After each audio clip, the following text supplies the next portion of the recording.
how to snowboard on a flat base. This is a question that I get asked a lot. How do you snowboard on a flat base?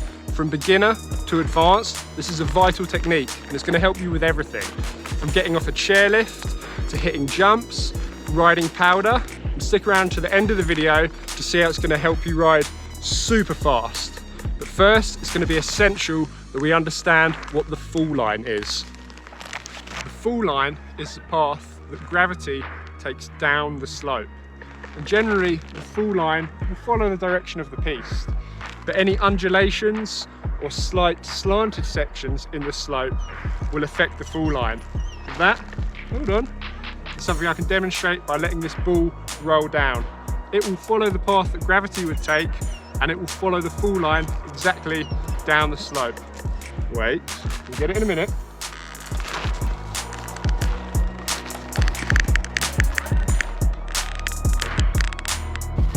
Wait.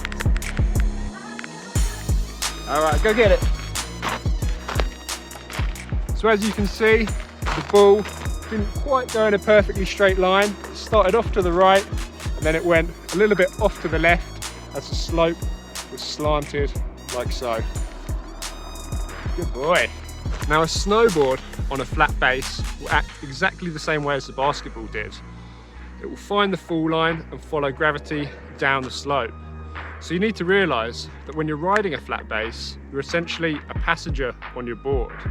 You are out of control, but trust me, that is okay. So the most common mistake that people make when they're riding in the flat base position is that when they start to pick up speed, they do the natural thing and begin to lean towards the back of the board. But it's really important that we keep our upper body perpendicular to the angle of the slope. This is the slope and this is me. As the slope angles, you need to angle your upper body with it. This is because when we want to come out of the flat base position, we're going to have to use our front knee, our front leg to pull the board either round this way onto its heel edge or round this way onto the toe edge.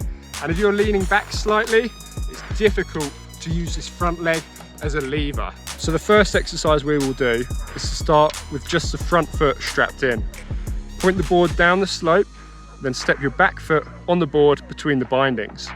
Keep your feet flat, have a slight bend in the knees, and keep your shoulders and hips stacked vertically over the center of your board.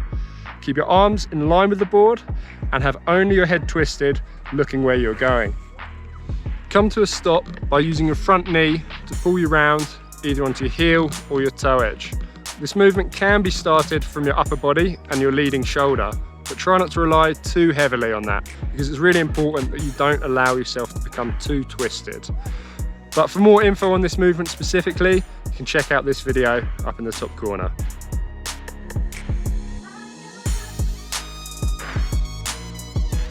I can't stress enough how important it is that you're able to do this exercise. If you can't hold that position on a mellow green slope for about 5 seconds, you've got some bad habits that are forever going to give you problems and you're never going to be able to confidently ride on a flat base at high speeds.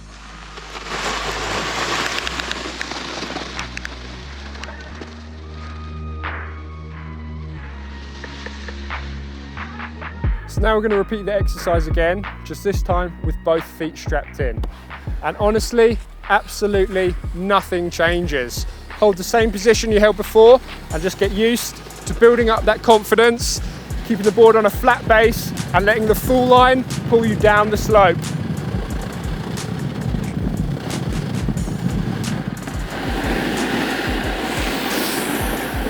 Now it's time to get creative.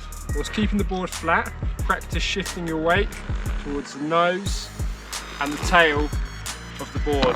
This will help improve your balance and overall ball control, but it's practical too. For instance, when you don't want to get stuck in powder, you'll need flat base, but with your weight towards the back end of the board. And of course, this is how we would nose or tail press a box. So the next obvious step is to practice some ollies. When you begin hitting jumps, you will of course want to take off and land on a flat base.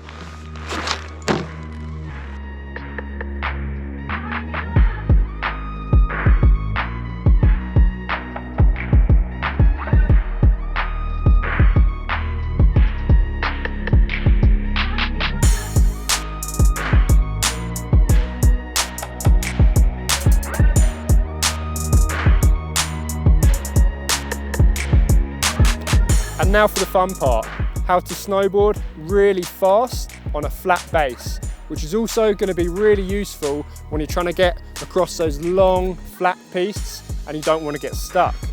Now I'm sure you've seen the pros hooning it in for the jumps, and they're on a flat base, but they're not in this stacked upright position I talked about. Instead, they're crouched down low in this aerodynamic tuck.